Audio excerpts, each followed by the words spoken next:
Estimated balance sheet. जी हाँ friends, इस video में हम बात करेंगे एस्टिमेटेड बैलेंस शीट के बारे में।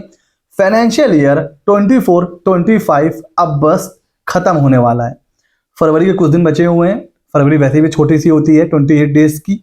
फिर मार्च, तो अब फाइनेंशियल ईयर एंड होने वाला है और ये वो टाइम है जब हमें एस्टिमेटेड बैलेंस शीट बना के किसी ऑर्गेनाइजेशन को या फिर बैंक में सबमिट करनी होती है। कई बार हमारा लोन चल रहा होता है तो बैंक डिमांड करता है, और कई बार हमें नया लोन लेना होता है तो उसके लिए भी एस्टिमेटेड बैलेंस शीट बनाई जाती है। तो आज का पूरा वीडियो ये फोकस होने वाला है कि एस्टिमेटेड बैलेंस शीट होती क्या है और ये कैसे बनाई जाती है।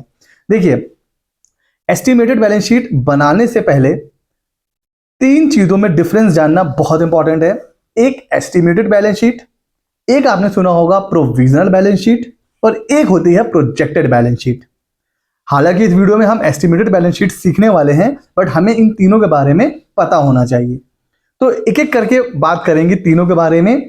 तीनों का एक बेसिक डिफरेंस होता है, और वो आप समझ लीजिए, वो होता है टाइमिंग का। होती सब बैलेंस शीट है, फॉर्मेट सेम होता है, कॉन्सेप्ट सेम होता है, तो तीनों होती हैं balance sheet he, but in तीनों में डिफरेंस होता है टाइमिंग का। देखिए, जैसे बात करें एस्टिमेटेड की, तो जब हम मिड ऑफ द ईयर में होते हैं या फिर हमारा फाइनेंशियल ईयर जस्ट कंप्लीट होने वाला होता है, जैसे अभी हम जिस टाइम पर हैं, फरवरी चल रहा है और हमारा 24-25 कंप्लीट होने वाला है, तो अभी हम 24-25 की जब बैलेंस शीट बनाएंगे तो उसे हम कहेंगे एस्टिमेटेड बैलेंस शीट। अच्छा, प्रोविजनल बैलेंस शीट क्या होती है? जब हमारा फाइनेंशियल ईयर एंड हो चुका होता है, बट जो भी हमारा अकाउंट है ना, वो फाइनलाइज नहीं होता है। अकाउंटिंग चल रही है, सस्पेंस की एंट्री क्लियर नहीं है, अब बट हमें बैलेंस शीट तो भाई डिपॉजिट हमें सबमिट करनी है। तो हमारे पास ऑप्शन होता है प्रोविजनल बैलेंस शीट बनाने का, कि ठीक है, जब आपका अकाउंट फाइनलाइज हो जाएगा तब आप एक्चुअल बैलेंस शीट सबमिट करिएगा, अभी आप प्रोविजनल बैलेंस शीट सबमिट कर दीजिए। तो फाइनेंशियल ईयर एंड हो चुका है और अकाउंट अभी फाइनलाइज नहीं हुए हैं, उस समय जो बैलेंस शीट बनती है उसे कहते हैं प्रोविजनल बैलेंस शीट। और प्रोजेक्टेड कौन सी होती है? फिर फ्यूचर, अपकमिंग फाइनेंशियल ईयर की। जैसे अभी हमारा 24-25 चल रहा है, 25-26 की बैलेंस शीट अगर आप बनाओगे तो उसे हम कहेंगे प्रोजेक्टेड बैलेंस शीट। मींस अभी फाइनेंशियल ईयर शुरू भी नहीं हुआ है, अभी हम सिर्फ एक प्रोजेक्ट कर रहे हैं, एक हम अनुमान लगा रहे हैं कि आने वाले साल में क्या सेल होगी, क्या परचेस, क्या एक्सपेंडिचर, क्या प्रॉफिट और क्या बैलेंस शीट। वो होते हैं प्रोजेक्टेड बैलेंस शीट।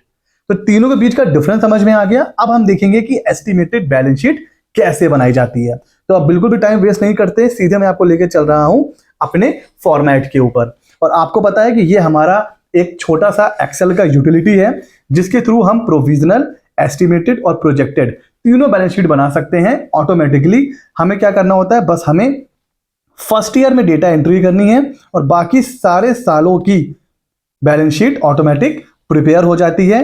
बस हमें यहां पर कुछ एंट्री करनी पड़ती है। अब ये एक्चुअल में कैसे यूज करना है, इसके ऊपर एक पूरा वीडियो है, वो मैं डिस्क्रिप्शन में उसका लिंक दे दूंगा। और ये यूटिलिटी आपको कैसे मिल सकती है उसकी बात हम आगे करेंगे। आज हम सीखेंगे एस्टिमेटेड बैलेंस शीट बनाना। तो देखिए, एस्टिमेटेड बैलेंस शीट हम बना रहे हैं, लेट सपोज आज ही के दिन फरवरी चल रहा है और आज हम बनाने जा रहे हैं एस्टिमेटेड बैलेंस शीट। पहली फिगर जो हमें चाहिए वो चाहिए टर्नओवर की, सेल की। तो सेल सर हम कैसे निकालेंगे? अभी तो हमारा फाइनेंशियल ईयर एंड नहीं हुआ है, तो अब हमारे पास दो तरीके हैं। एक तो ये है कि हम अपनी एवरेज मंथली सेल निकाल लें, जो भी हमारे बिजनेस में होती है।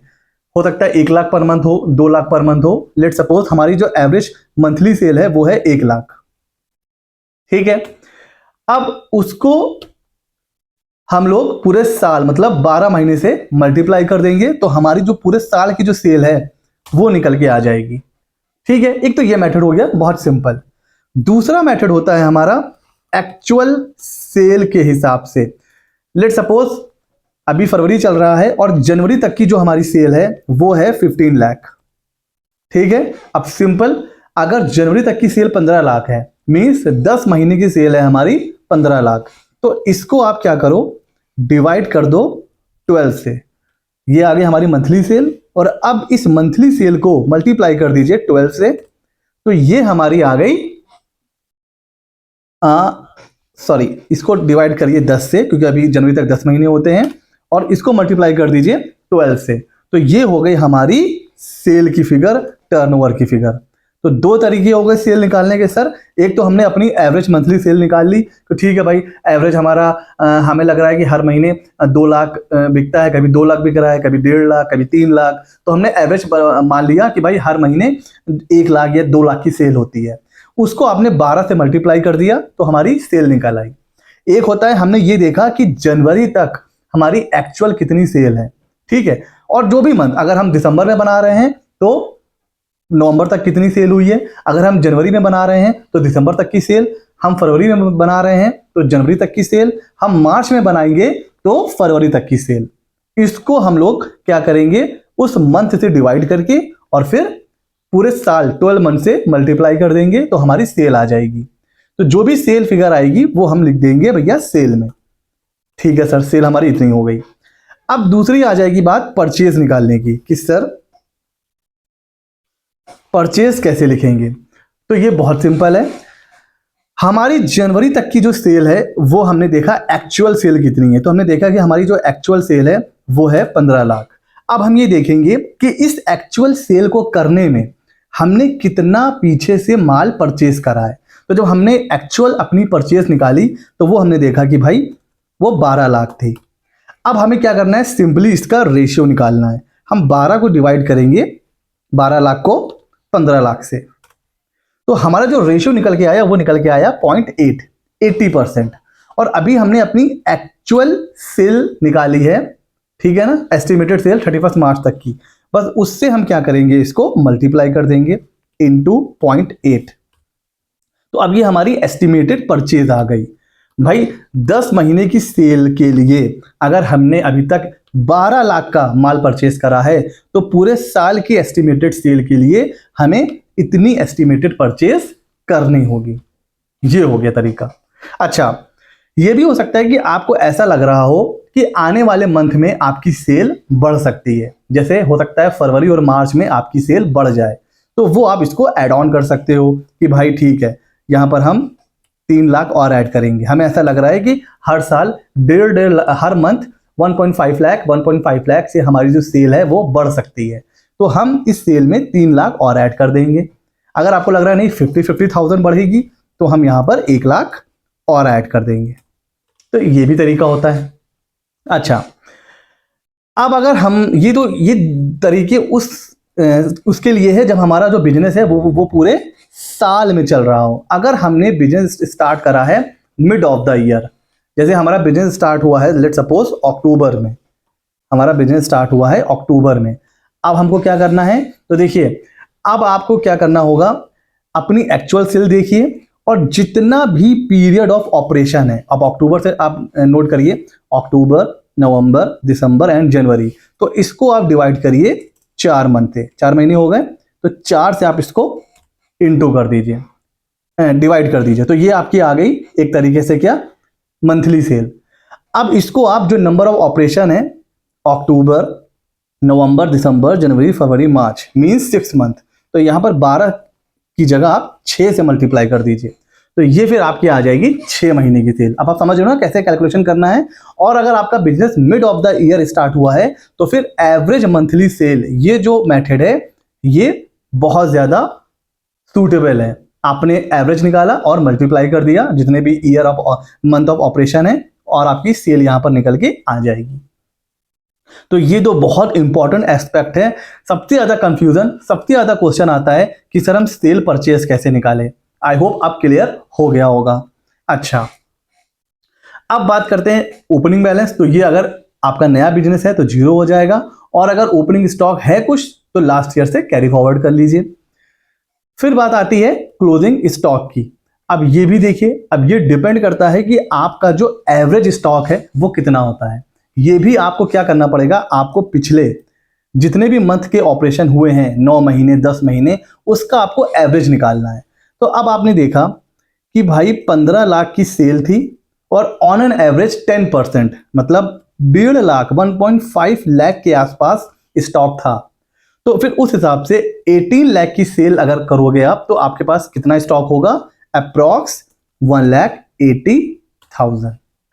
और अगर आपका कोई ऐसा बिजनेस है जहां पर आप ज्यादा स्टॉक रखते हो तो आप इसको 20% भी कर सकते हो। अब ये भी डिपेंड करता है नेचर ऑफ बिजनेस के ऊपर कि आपका नेचर कितना है। कोई कोई ऐसे बिजनेस होते हैं कि पीछे से माल परचेस करिए और सेम डे बिक जाता है, वहां इन्वेंट्री कम होती है। कुछ ऐसे स्टॉक होते हैं, आइटम होते हैं जहां पर धीरे धीरे माल बिकता है, वहां पर इन्वेंट्री थोड़ी ज्यादा होती है। ठीक है सर। फिर हो गया फ्रेट, वो आपको परचेज के हिसाब से देखना है और क्वांटिटी के हिसाब से देखना है। फ्रेट हमेशा क्वांटिटी के हिसाब से देखना है कि आप कितनी क्वांटिटी माल मंगाते हैं। ट्रक से मंगा रहे हैं, छोटा कोई व्हीकल है ना, किससे आप मंगा रहे हो, तो उस हिसाब से आपको अपनी फ्रेट निकालनी है। फिर आ जाइए बाकी जो एक्सपेंडिचर होते हैं जो एक नॉर्मल बिजनेस में एप्लीकेबल होते हैं। सैलरी, अब आपको ये देखना है कि आपके नंबर ऑफ एम्प्लॉय कितने हैं, नंबर ऑफ एम्प्लॉय कितने हैं, उनकी सैलरी है, सपोज जो एम्प्लॉय हैं आपके वो हैं 5 और एक की सैलरी है 20,000, तो एक महीने की सैलरी आपकी कितनी हो गई? 1 लाख रुपए। तो अब अगर आपने पूरे 12 महीने काम किया है तो आपकी सैलरी आ जाएगी 12 लाख। 6 महीने बिजनेस चला है तो 6 लाख। तो इस तरह से आपको अपनी सैलरी निकालनी है, डिपेंड करता है कि आपके एम्प्लॉय कितने हैं। फिर इलेक्ट्रिसिटी एक्सपेंस, ये भी आपको ये देखना है कि अभी तक कितना बिजली का बिल आया है, उसको डिवाइड करिए और फिर 12 से मल्टीप्लाई कर दीजिए तो इलेक्ट्रिसिटी आ जाएगी। सेम चीज ट्रैवलिंग, एडवर्टीजमेंट, रिपेयर, मेंटेनेंस, और अगर आपका लोन चल रहा है तो इंटरेस्ट ऑन सीसी और टर्म लोन, ये आपको बैंक से लेना है। बैंक क्या करते हैं, आपको जब आप लोन लेते हो तो एक रीपेमेंट का शेड्यूल मिलता है आपको, तो आप उससे निकाल सकते हो दोनों चीजें, सीसी का इंटरेस्ट और टर्म लोन का इंटरेस्ट। ठीक है sir. Legal accounting fees, printing, staff welfare, office expense, miscellaneous expenditure.